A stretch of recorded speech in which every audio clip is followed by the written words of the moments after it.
You're listening to the Roofr Report, the ultimate podcast for roofing professionals, business owners, and entrepreneurs. Get insider access and hear about the highs, lows, and tales of triumphs from thriving business owners. Brought to you by Roofr, hosted by Pete McKendrick. Hey everybody, welcome back to the Roofr Report. I'm your host, Pete McKendrick, and I am joined today by Jeremy Simpson of Simpson Roofing. Really excited to have Jeremy on. Excited to hear his story. This continues along the theme of our Roofer of the Month series. We've spent a long time this month or this year going through hearing some great stories from a lot of great roofers, that have been in the business for a number of years, some of them that are brand new to the business. And the stories have been really fascinating to hear how people have gotten into roofing and the successes that they found, the challenges that they faced along the way. So really excited to dive into that here today with Jeremy. And welcome, man. Appreciate you jumping on. Thank you very much for having me. It's a super cool opportunity here. I love sharing the stories whenever we can. Yeah. This series has been fantastic. Like we've been able to really dive into a number of companies and like I said, varying sizes, varying years in business. And it's been fun to hear everybody's story, their backstory, some really crazy ways that they ended up in the roofing industry, and the successes and the challenges are always fun to hear, and what the future holds for some of these companies. So yes, I'm really looking forward to kind of diving into it with you and learn a little bit more about Simpson Roofing and having our listeners learn a little bit about you guys. So tell us a Awesome. little bit about your business, Jeremy. Where are you guys located? How long have you guys been in business, and how many people you have working there? Like kind of the lowdown on Simpson Roofing. It's a bit of a long story, but the short of it is we're in New Jersey. We're a family business. I'm technically the third generation. There's a fourth one that's way back that's a little hard to document, but definitely a solid third generation I'm representing now in northern New Jersey. We're commercially based. We do residential as well. We have two different little divisions for that. I've literally been in it my life, so it's hard to find that little start point. And yeah, we have.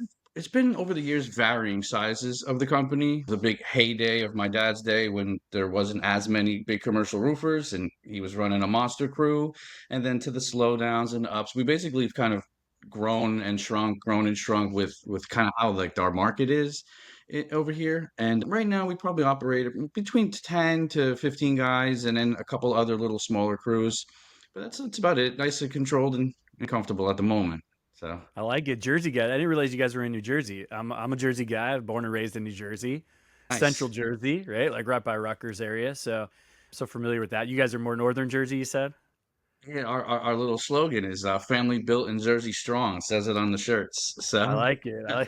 yeah, I like yeah, that. we're way up north, but we commercially we handle the state if needed. But residentially we stay up north. I like it. Yeah, very cool. Yeah. Yeah, I mean New Jersey, a lot of people don't realize there's some great companies in that area, and I had the pleasure of visiting a bunch. And yeah, it's a great area for roofing for sure. Yeah, I know it seems weird. It's a small state, but it's filled with commercial and residential like superpower kind of companies too. Like they're very strong in their Yeah, market. I yeah. actually got introduced through Roof or through one of them, so it was like Oh, I oh, liked wow. it. I liked the competition. I liked the competition kind of turned into a little bit more collaboration. Dad's day, it was kind of competition. Now, where are you? Right. Yeah. And now I see a little change in collaboration rather than so much competition. Like you're still my competitor, but here's what I'm using. Yeah. So helpful. Each one of us have our own little niches in, so it's maybe competitive because we're roofing companies, but our niche is all different, so we're able to sit at the same table together and collaborate. Yeah, I agree with you. I think looking back, I've been on the roofing side of things about 7 years now. And when I first started, I mean, you would never talk to the roofer down the street from you, right? No, Like he was your never. competition. Like that was the last person you would ever go to for advice or to find out what his best practices were. And I would say the last couple of years that's really changed. And I think it's bettering the industry as a whole that now people, like you said, they're collaborating. Yeah, we're in the same market, but we are a little different. We got these niche things that we do. So we can talk a little bit about our best practices and figure out what you're doing, what you're using, what we could possibly be doing better and sharing stories and stuff like that. I think it's come a long way in the last couple of years for sure. Yeah, I mean, I'm I'm approaching 30 something years in the industry as like a mid-teen. I kind of usually start myself at 15. So I'm 40, mid 40s. What am I, 44 this year? So long time, right? But I've always been head down. I just call it like head. That's why the blue collar hustle name that I was telling you earlier. It's Yeah. just been head down, just go to work mentality. I forget where I read it. One of the books where it just says get ish done, go and mentality. And I Yeah. wasn't doing any of the things that I'm starting now, like the technology and processes and things like that. It was just go and go. And I like how things are changing in our industry now to where there's things that are in place to help us, and we don't always just have to keep our head down. We can Yeah. watch our business grow a little better. Yeah, absolutely. I think being able now to better understand like putting processes in place and the tools that are out there that could potentially help us. I think that these are things that before I remember listening to Ty Backer from TC Backer, and he said we've always had a process. He goes, but in the beginning our process was just figure shit out, right? Like he like just figure it Yeah. out. But he said it was still a Is it? process. It wasn't a good one. He said, but it was what we Yeah. did. Yeah. Just get it So done. Just get it done. Go get it done. yeah. However you got to do it, get it done.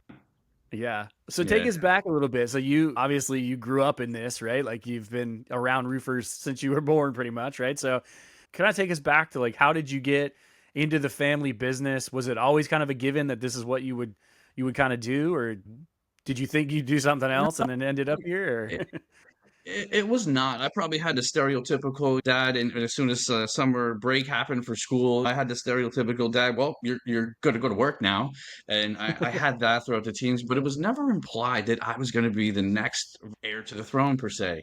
I was always never pressured to take over. I just kind of slowly was interested, and then I started to go to the school. I took a slightly different path, and then I realized I don't want to go this path, and I came back to the family business, and I just started to build off of that. Originally, I was just one of the labor guys. I didn't really get the the father son special treatment. Dad threw me right in. Go rip the roof off. Go be in the dirt. Go. And then after a minute, he then did peel me off and started showing me, hey, here, let's go on an inspection. Let's go on a test cut. Let's go on a callback. And I'll show you, look, not everything's perfect. Like he would show me a lot of those ropes, and it helped.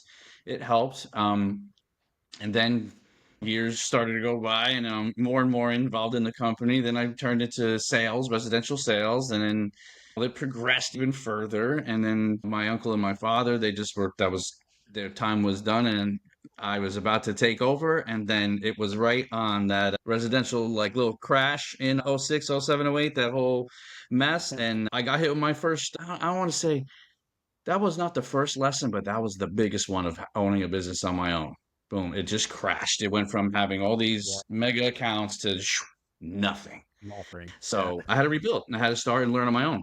Nobody was there anymore. Yeah. Family business or not, I was the only one that was running it, and it was a little tough. And re-navigating things, starting all the processes over different. It was and still is an awesome learning experience, and I'm happy for it. Yeah, it's interesting, right? Because you come from a very established business, right? But then you got put in a situation where you almost had to start from scratch, right? So it's almost like you, very similar to some of the stories that we've heard from some of the other roofers that we've talked to, is like, hey, I just went out and started my own business in roofing, right? And even though you kind of inherited this business from the family, like you still kind of had to start from scratch and go back to the beginning, back to the basics, and kind of rebuild the whole thing. So you kind of got to see both sides, which 100%. I think is a very unique experience, right? Yes, it's what do you got? My blue collar battle scars. That's what it is. The up and downs, the financial plummets and rises. But yeah, I basically had to restart everything all over again. And I actually say that a lot in my story. About I'm generational, but yet I'm standing on my own in this last one because it was a pretty much start from scratch. So Yeah, it's a different approach though, because like you said, you got to kind of see it at the high and at the low. And so I think you have a little bit of a unique insight, right? Coming into it and kind of building a business. So you know what a business looks like when it's booming and what you guys were doing and how you were doing business, how your dad was doing business, your uncle was doing business. And then now you're on your own and like kind of starting from scratch and having to build that business back to that level. Yeah, I think it's kind of unique in the fact that you got to see kind of really both sides of it, right? Like the super successful part and then the building of a business and all the trials and The super not tribulations. so successful, the Yeah. super not so. Yeah. The struggle, No, the struggle. real bad. That was why I only really got to see in my teens and early years. I really only got to see the good. I didn't go through any of the. I didn't even see the bad. And if there was any bad, my dad probably at that time just Took shielded me care of from it. it. Yeah. And then when I first got my own taste of that battle, I be honest with you, I failed. Failed in just one of those little building blocks that we had to just start from again. But I'm lucky enough to be able to still be here today. What is it about 15 something years later, 16 years later after the little changing of the guard, and pretty good. Very cool. Yeah, that's very cool. Yeah, and it's cool that you got opportunity, like you said.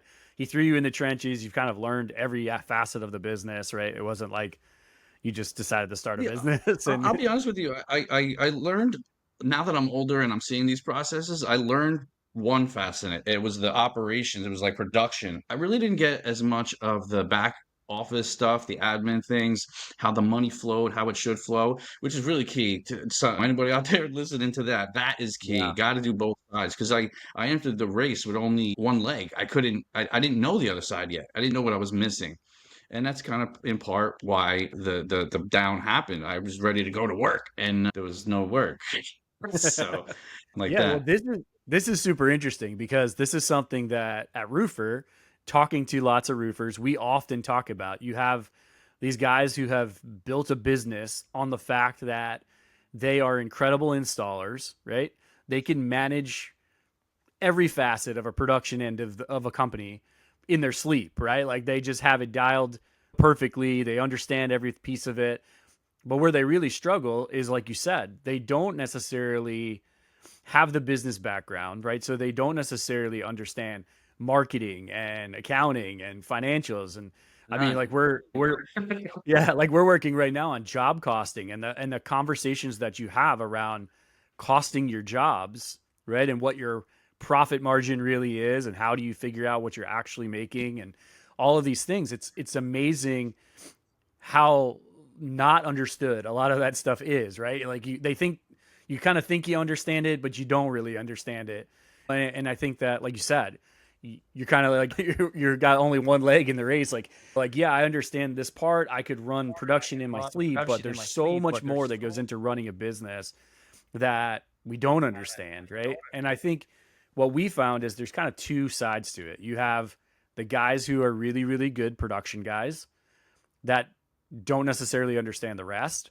And then you've got the guys who are the business sales guys who have that part down, but don't understand the production side, right? And it's like, and that's where that kind of bites them in the ass to where they can't necessarily manage production well. And then there's a log jam there and it creates an issue for them. So, yeah, it's interesting, Yeah. like kind of like two schools of thought there as to Yeah. And approaching then the business. you're seeing the ones that are succeeding are the ones that are able to marry those two worlds together. Yeah. Yeah. Well, that's what I'm trying to do myself right now. The old school mentality of let's just get it done to the younger generation that's filling in all the marketing blanks, the sales blanks, all those little processes that now for the consumer centric companies, they need it. They Yeah. need it. And it's really helping out to really build up some of these companies and hoping to be one of them as we keep growing. So it's been fun. Yeah, we talk often internally about, like, I always ask everybody this question is, what do you think along the way, what do you think was the most integral hire that you made? Like, what do you think was the most important person or important position potentially that you brought onto your staff as you guys have been growing? So two times it happened in after the big down dip. Two things happened. One, I decided I always I had to take the pride and the ego, put it to the side because I'm the best roofer. I can do it. No one can do it better than me. Sure. Until like I was getting older, just getting slower. I was wearing too many hats, and now I brought somebody in that they were superior to me actually putting the roof on. I'm like, ah, but we partnered and that was a hire per se that now took that whole hat away from me. They're all doing production. They're faster. They're better. They're more talented. Their only day is to put the roof on. And then the second hire was another hat was taking the client relations part of things away from me, not having to do all the little how are you doing? What color should you pick? Kind of helping the customer get down the road because I wasn't able to do it efficiently enough to really provide a good experience. So now having that hire on has been almost as important as the production person because they're on both ends. One's getting the job done, one's making sure the job gets there to get done. So those two hires, production and in-house client relations, biggest ones. I really like that because it's a conversation that we've had with a number of roofers about managing that customer relationship and managing that expectation of the customer, and that's one of the things that they felt like early on they struggled with because they weren't effectively translating what they were selling to what they were actually like what they were producing, like what was happening right when they were putting the roof on, and like there was no one managing that expectation with the customer. And so it's really interesting. Like we stress a lot when we talk to roofers here about the customer experience. And like I always say, like if at the center of the business, your goal is to offer this world-class customer experience, the other stuff will fall in line. The tools, the people, like all these things, you'll have that in the back of your mind when you hire. You'll have that in the back of your mind when you pick a technology tool, right? Of like, okay, how is this going to help us better offer a world-class experience? Maybe it's we getting to the customer faster. Maybe we can produce a better looking proposal, whatever the case may be, right? It's just we've got that in the back of our mind as we're moving through our building our process and stuff. So it's really interesting that that's one of the most crucial hires for you guys, because I think it's a piece that's drastically overlooked. Like I know I talked to a roofer a couple months ago, and he said I had to hire production managers that literally live on the job, stay on the job, so that they can manage I have someone there full time managing the expectation of the customer, dealing with change orders, answering questions, and just Yeah. managing, making sure that we're doing it the way we sold it to them. Right. So yeah, so pretty interesting that you guys have essentially built a team of people or a person that does that. And it's not what I grew up with. Like there wasn't a customer service person at my dad's office Right. back then. It was different. They just do the job, you pay me, and that was it. Yeah. Yeah. So it's very cool to have those puzzle pieces put in place throughout the process of when somebody first calls you to when you're finishing up. So it's very important. But the only reason I was able to do that or even think about doing that was to drop the notion that I could do it all or that I don't need it and things like that. And oh, it's going to cost too much. I just had to drop that because essentially, yeah, it costs more money going out, but it saved so much more of my money and time to do other things. So very helpful. Yeah. Yeah, I think that that's something that, especially for roofers that are starting out, right? I think that there's this idea that they're almost short-sighted, right? Like not looking at that long-term picture of like, okay, if I put this person in place now, over the next 5 years, the amount of time and effort and money that I'm potentially going to save by having this person on staff, they're just thinking like, oh, if I hire this person next week, I got to pay them and it's going to cost me X. That's too expensive. I don't want to use it. Right. We used to have the same thing when I used to sell CRM software. When I first started in this business, contractors would say to me like, oh, a couple $100 a month. Like, I don't want to spend that. And I would say like over the course of the year, you're going to make way more profits off of using this than what it's going to cost you. Right. And it's like, it's just And short-sightedness I of had it. to figure that out. I had to figure that out as in like an old school mentality, little pencil and pad kind of person growing up. To and it literally meant to only just a few years ago where I dropped the pencil and pad. It was that to know that tech or that quick text or the quick automation made that customer feel better about doing business with you. And it wasn't me. I didn't. It was them feeling better, with building the trust, the efficiency, and it just turned Right. that.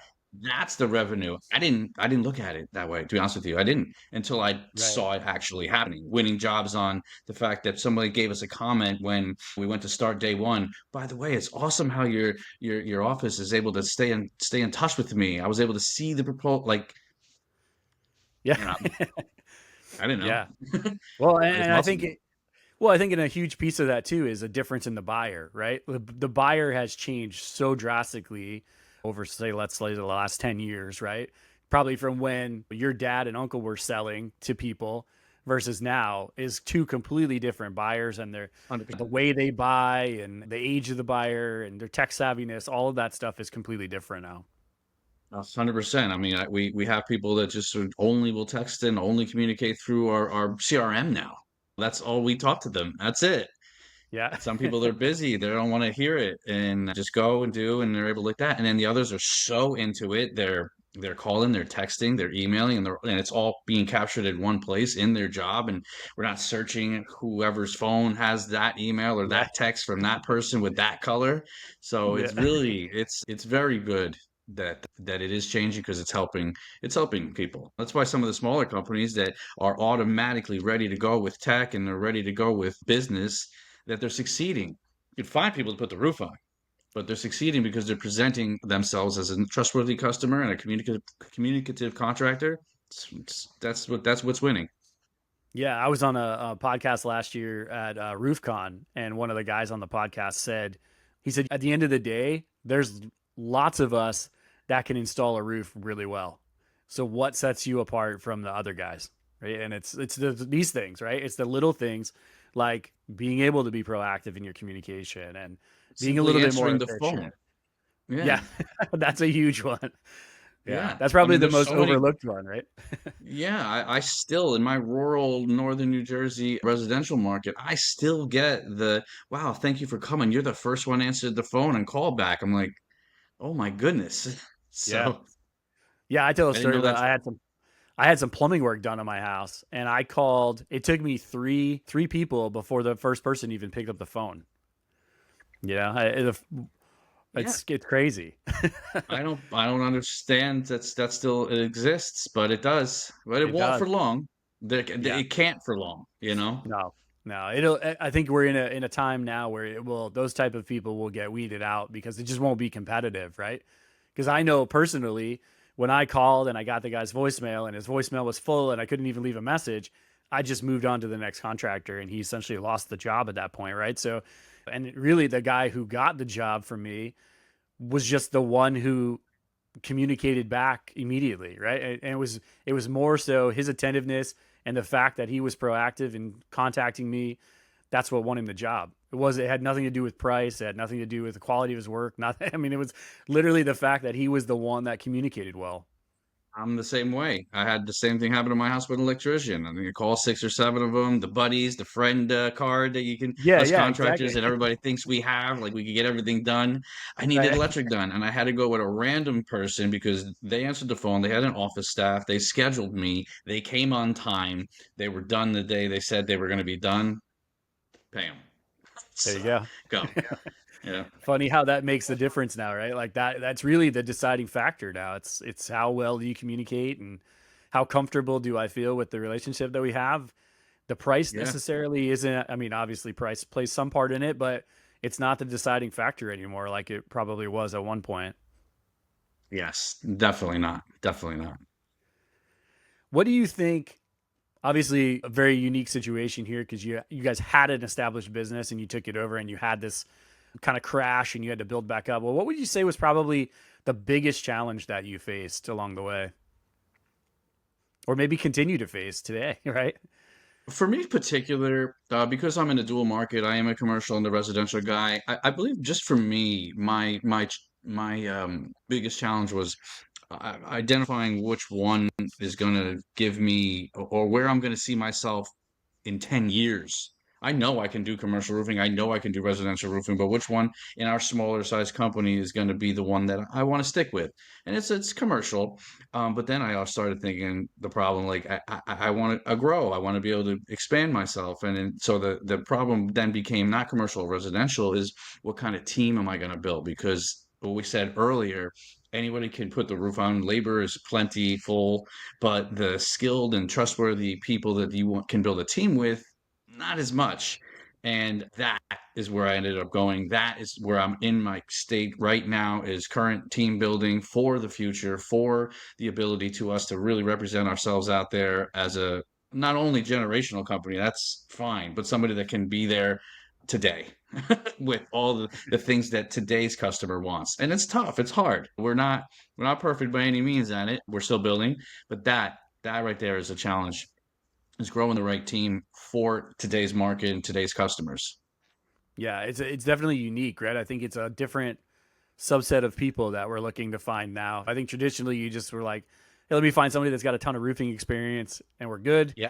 right? That's not the case anymore, Now right? I'm looking for somebody with social media prowess. How do I navigate LinkedIn and its ads and Facebook and its ads? I'm looking for somebody that maybe is a salesperson, but doesn't necessarily know roofing, but has the charisma and the methods on how to speak to a person and gain their trust. That's different than where my dad sold not on that trait. He sold on education. This is what we're doing, and he explained it well. But like Right. today, you're getting very sales savvy people to ask the right questions and say the right things, and it's convincing them, and it's taking the tradesman that's just there to this is what we're going to do. They're losing. Yeah. So Interesting. yeah, that. Yeah, that's really interesting because we talked. I just did a speech at RCAT. I did a presentation at RCAT, and it was literally about this. It was literally about like how the approach to the buyer has changed significantly, and how we had, like you said, we had kind of this very short marketing and sales process. Maybe they came to us as a referral. We went out there, we explained what we were going to do. This is the price. Sign here. We're going to work, right? And now Yeah. there's this much more long drawn out process of like, they're really getting to know your company. They're looking at your reviews. They know more about you and what you do now before they've even picked up the phone and called you than ever before. Right. Yeah, I And was at so, a meeting. I was at a meeting yesterday, or a class that somebody was saying that like 70% of the people know that they're going to buy from you before you even get the first phone call, just based on how you are presented out there in the market. Are you around?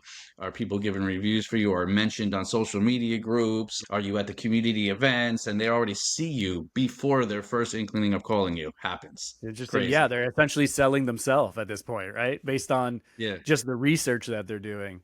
Yeah. It was Yeah, interesting. yeah. Needless to say, we have ourselves sponsored now in all the teams in the county. I like There sports, you right? go. So now it gives me an excuse to go to the games and hang out at the golf outings because we're sponsoring a hole. But it's a double win-win there. Absolutely. Yeah. I think that community involvement and community exposure is very, very underrated by a lot of roofers. I think I was being one that of them. neighborhood guy and I was one of them. I would laugh at it. I'm like, "What are you doing? I don't want to go to today's town fair. What am I going to do with that?" Until we started to do it, and then we started to build off little referral groups off just those community events. I mean, it's small if you have a small town feel, but sure. the community, once they start talking and once they start knowing, they're selling for you just on their Yeah.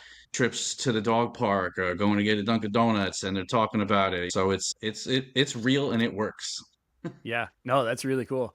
Yeah, it's funny because I see some roofers that really take advantage of it and leverage it, and it's done amazing things for their business, like you said. Because I think it is something that people don't necessarily look to first, right? They think like, oh, that's a waste of money, right? Like, Yeah. oh, it's too much money. I don't want to sponsor teams, right? I'm flushing money down the toilet, right? Like, but yeah, it's interesting stuff. I mean, it seems to be very effective. Like I know we actually had a contractor who put he sponsored a little league team and he put a QR code on the jerseys, like in the name, so that Oh you yeah. could, if you took a picture of your kid, it picked up the QR code and it would take you to his website. That's smart. That's smart. That's Yeah, very good. yeah, Well, there's a difference too. Like I didn't know this growing up. There was a difference between advertising and branding yourself. So all these branding correct. opportunities is just building up, and it's money maybe you might think is being wasted, but when you say that stat that people are 70% of the people are going to buy from you before they even make their first call based on how frequently they saw you, well then your branding money is super important, And I Right. just Yeah. learned that recently. So Yeah. it's been pretty cool to watch grow. Yeah. No, that's gold. I mean, that's huge. What do you see for the future of Simpson? What is the goal for you guys? Like, what are you looking at in the next 3 to 5 years? What's the plan? 3 to 5 years is a little short. I'll say go a little bit longer, maybe like I five, like a it. 5 to 10, a 5 to 10 thing. And this is a little bit almost an emotional response that I'm going to give because we're generational. And I'm able to still see my uncle has passed, but my father's still with us, and I hope he actually sees this. I'm going to send it to him if whenever we see this because it's this statement. My dad worked his ass off the entire time, and if I'm being completely honest, it's not he's not there's not as much to show for it. You work that stereotypical thing. You work for what, 50 years to retire for 15 before you can. So in watching my father in his retirement age not be able to do certain things, it's triggered me to plan for myself and then share it with some of my other guys, because a lot of my other friends, they're stuck in only head down mentality. I'm going to work. Well, when you're done working, something's got to be there for you at the end of it, like some kind of team, something to maybe sell your business or grow people up the ranks to take it over for you. So that is what, in 10 years, I want to be able to grow a nice little business.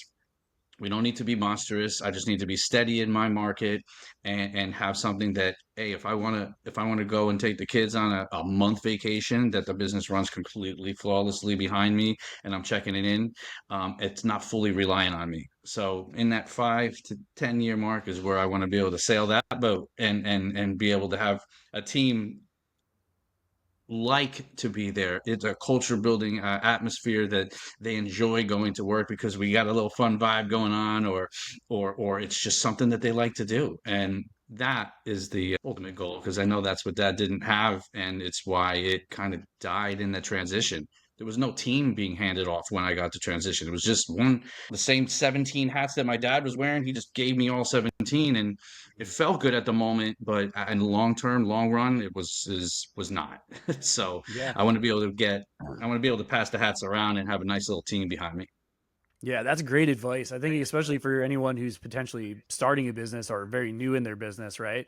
Because you do in the Yeah. beginning, you almost have to, out of necessity, wear a lot of hats. But I think I love that. I mean, I love that your goal is to essentially kind of work your way out of the business, right? Like Yeah, in a yeah, way, which is the right? opposite of my dad. My dad just worked himself so much into the business that that's where he ended, and I don't want Right. that. Yeah. So, Yeah. yeah, and not to say, like, certain levels you can wear all 17 hats and it's manageable. It's when you get to a certain, like, revenue size or a certain kind of Yeah. customer or a certain market, it requires certain things that you cannot do on your own efficiently. And I had to learn that the hard way.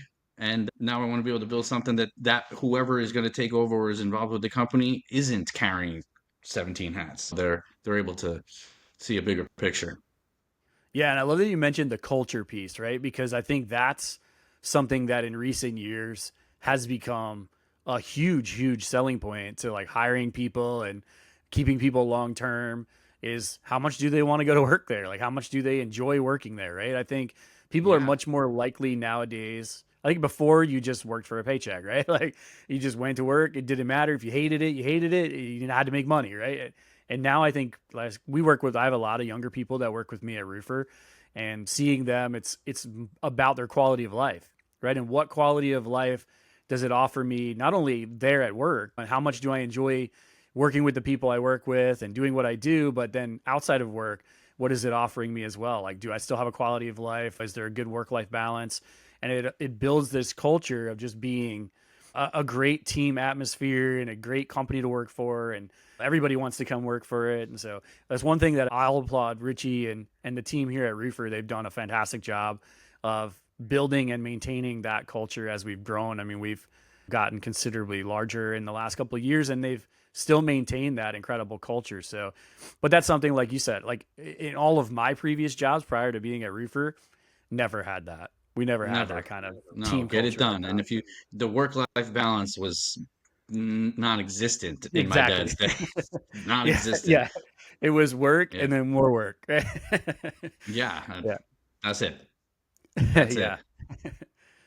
Well, awesome, man. I really want to appreciate you. I really appreciate you jumping on, and I really want to say thank you for you coming on. I think this has been really insightful, some really, really great information, and I think you definitely dropped some gold nuggets in there, especially for the people listening. Just the lessons that you've learned along the way, and the things that you've been able to experience. I think are going to be fantastic advice for somebody that maybe is a smaller roofer, someone starting out. Don't make the same mistakes, right? Like there's Yeah, yeah. learning Keep lessons. learning. Keep learning. Like I'm I like like that. almost relearning. The last few years, it's almost been a version of a rebuild, and I've been just opening to learning more, just trying my best. Have I been able to execute all of it? No, but I'm watching, and like I'm being able to be open to the new techniques, the new ways of the business is moving, and it's been super helpful. It's the ego thing. Yeah, push the ego and the pride aside sometimes if you're got a little old school vibe about yourself. But that was the biggest eye opener. Is just keep learning. Yeah, and that's great advice. And I think that we're in a situation right now, like you stated earlier, this industry now is in the best spot ever to learn, right? You have more collaboration. You have more of these great conferences where people are getting up and talking about the things you need to hear. It's not just rah rah sales stuff, and everyone needs to sell more, right? Like it's definitely Yeah. more about like the whole experience and the things that you can do to better run your business. So I think the information is there. Definitely take advantage of it, right? Definitely leverage it. I love it. It's there. Well, awesome, man. I appreciate you taking the time with us today and jumping on. And like I said, some great stuff. And thank you for everybody for listening. And look forward to big things, seeing the Jersey Strong there, seeing the Jersey guy succeed. So excited to keep an eye on Simpson and see what you guys do over the next couple of years. And hopefully you make it to your work-life balance there. You can take some. I'll have to look on Facebook for some good vacations that you're on, right? Yeah. Keep an eye out if you see me there. Yeah, I love it, man. Well, awesome. Thank you very much for coming on, and thank you everybody for I listening. appreciate And you we having will, me. yeah, man, anytime. And I will see everybody next time on the Roofr Report. Thanks, everybody. Hey, everybody. Thank you for listening. Check us out next time on the Roofr Podcast. But until then, be sure to like us, subscribe to us, and check out all our other episodes on YouTube and Spotify.